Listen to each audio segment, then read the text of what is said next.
Sefer Vayikra, Parshat Behar, on the Sabbath for the land. At this point of the Torah, we've learned a good bit about the need for Shabbat. But at the beginning of Parshat Behar, the concept gets taken to an entirely new level. God tells Moshe, "Speak to the Israelite people and say to them, when you enter the land that I assign to you, the land shall observe a Sabbath of the land. 6 years you may sow your field, and 6 years you may prune your vineyard and gather in the yield. But in the 7th year, the land shall have a Sabbath of complete rest, a Sabbath of the Lord. You shall not sow your field or prune your vineyard. You shall not reap the aftergrowth of your harvest or gather the grapes of your untrimmed vines. It shall be a year of complete rest for the land." Not only do we need a Sabbath, it turns out, but so does the earth.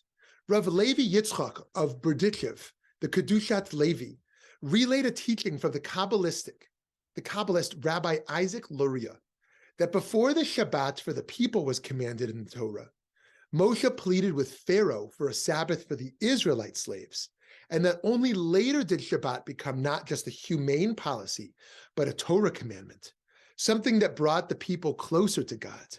The Kedushas Levi added that it is the same with the land. We must periodically release the land from its enslavement to us. Just as Shabbos brings us closer to God, the Shabbat for the land elevates the earth's purpose back to its creator. He taught, "The land which had served man during the preceding 6 years, having been at man's disposal, will take out a year and revert to being at God's disposal." On a practical level, though, we know that Shemitah is good for the land and good for its workers, and that it reminds us that our lives are not measured merely through what profits we can wring out of the world. And yet, it's not clear at all how this is supposed to be practiced in our time, in the diaspora. Halachically, it's not required for the land to lie fallow outside of the land of Israel. Within Israel, we see several approaches being taken by different groups. One is called Nochri, allowing Gentiles to work the land during this 1 year out of 7, but not Jews.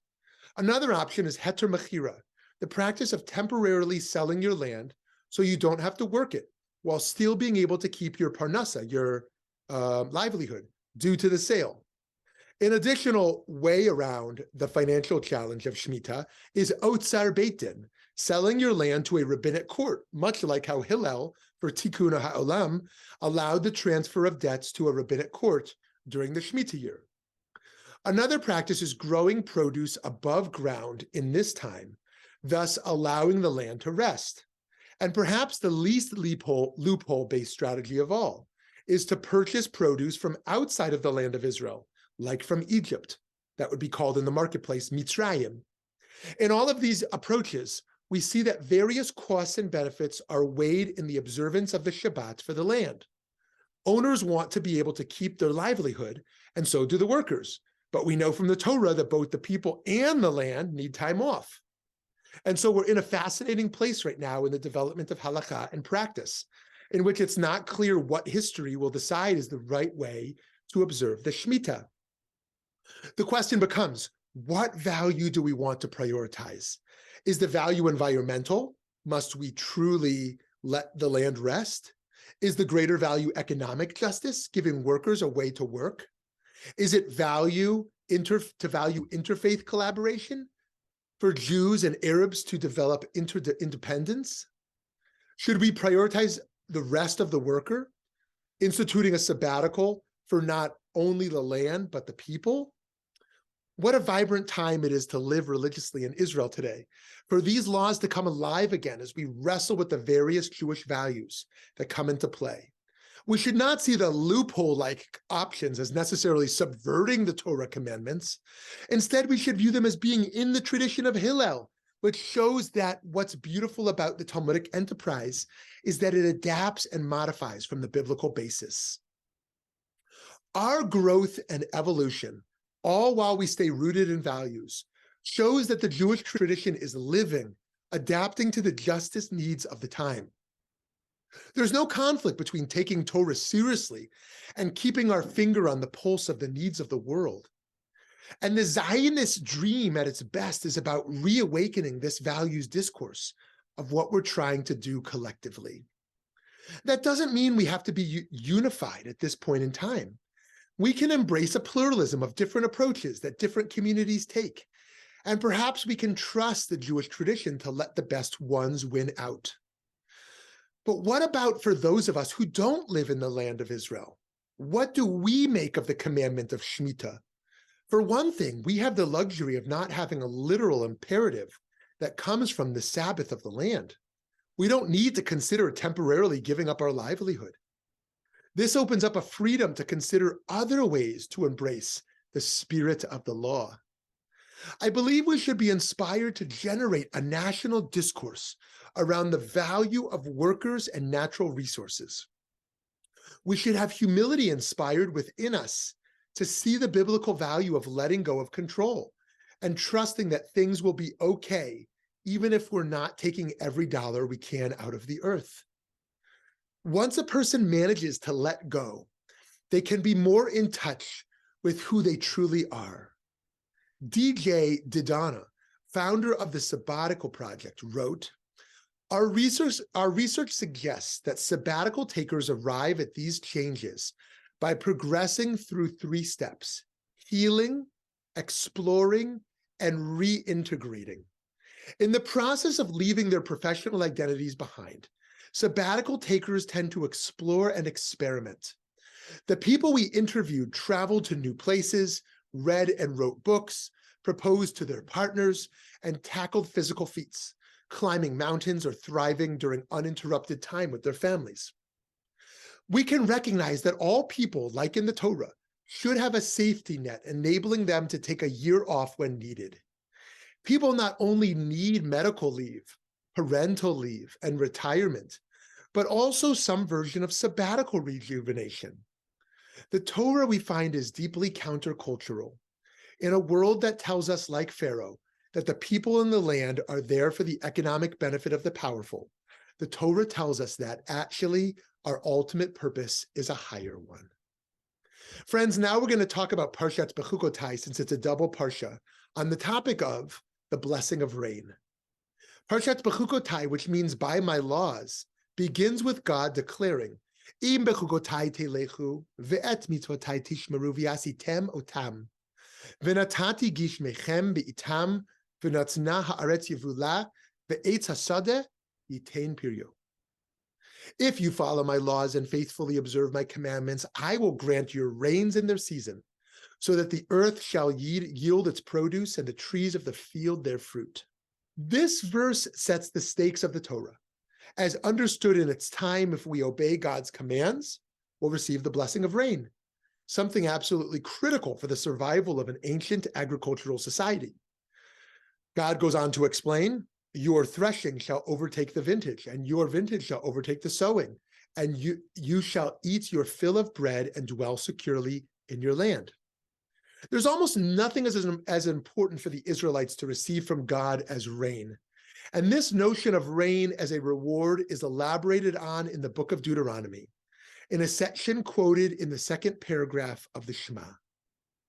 If then you obey the commandments that I enjoin upon you this day, loving the Lord your God and serving God through all your heart and soul, I will grant the rain for your land in season, the early rain and the late.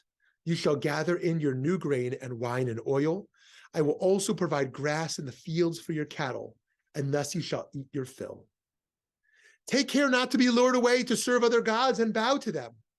For the Lord's anger will flare up against you, shutting up the skies so that there will be no rain, and the ground will not yield its produce, and you will soon perish from the good land that the Lord is assigning to you. Elsewhere in our prayers, in the Amidah, we traditionally recite in the winter, bless on our behalf, O Lord our God, this year and all its kinds of crops for the good, and give dew and rain for a blessing on the face of the earth, and satisfy us from your bounty and bless our year like the best years. However, we've long known that the weather often isn't actually a reflection of divine justice, at least in the last 2 millennia. In the Midrash, the rabbis are seen begging God for the rain that must surely come as the result of their righteousness. It says in Genesis Rabbah, In the days of Rabbi Tanhuma, the people were in need of a fast to encourage God to make it rain. They came to him and said, Rabbi, declare a fast. 1 day, 2 days, 3 days passed, but no rain fell. He came and taught them, my sons, fill yourselves with compassion for another, and God will be filled with compassion for you. While they were out distributing charity among the poor, they noticed a man giving money to his divorcee. They came to Rabbi Tanhuma and declared, Rabbi, why are we sitting here when sin is out there? He inquired, what was it that you saw? They replied, we saw so-and-so giving money to his divorcee. He summoned the couple and placed them before the crowd. He asked, what is she to you? He replied, she's my divorcee. He said, then why did you give her money? He said, Rabbi, I saw that she was in dire straits and I was filled with compassion for her. At that point, Rabbi Tanhuma turned his face heavenward and said, Master of the universe, if this man who was not obliged to provide alimony for his divorcee saw that she was in distress and was filled with compassion, you about whom it is written that you are merciful and compassionate, and moreover, we are the children of your beloved Avraham, Yitzchak, and Yaakov, how much more so should you have mercy on us? Immediately the rains began to fall and the world became saturated. Here we see the Jewish tradition shifting away from the more black and white statements of the Torah. It's not simply that there will or will not be rain based on the letter of the law performance of mitzvot, but that an extraordinary act of compassion can also bring about blessings from heaven. As we've seen the Jewish tradition shift away from seeing rain as purely a divine reward and punishment, we see a few different theological views we can take on rain today. For one, we can follow in the footsteps of Moshe, seeing rain not just as a result of following the Torah, but also as the blessing of Torah itself. Near the conclusion of Deuteronomy in the Song of Moses, Moshe's final speech, Moses says of the Torah, may my discourse come down as the rain, my speech distill as the dew. Let showers on young growth like droplets on the grass. Rabbi Jonathan Sacks of blessed memory explained Moshe's words here. The Torah is compared to rain precisely to emphasize that its most important effect is to make each of us grow into what we could become. And yet, we cannot ignore the divine importance of literal rain from the sky. We can certainly still pray for the rain and embrace the mystery of the phenomenon of drought and fertility. But today, we're also given the understanding that just as nature influences us, we influence nature. We influence nature not just with our fast, our good deeds, or observance of mitzvot, but also with the choices we make as citizens of the world. According to the Natural Resources Defense Council, while droughts occur naturally, human activities such as water use and management can exacerbate dry conditions.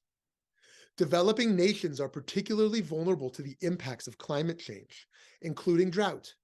More than 80% of drought-induced economic damage and loss suffered by developing nations from 2005 to 2015 was related to livestock, crops, and fisheries. Friends, we are living, of course, in a time of increased human responsibility. While God might not directly cause harvests and famines, we, as partners with the Creator of the world, are tasked with taking part in the miracle of making sure people get the rain and water they need. This is maybe of even greater seriousness than the role God gives the Israelites in the Torah. Shabbat Shalom.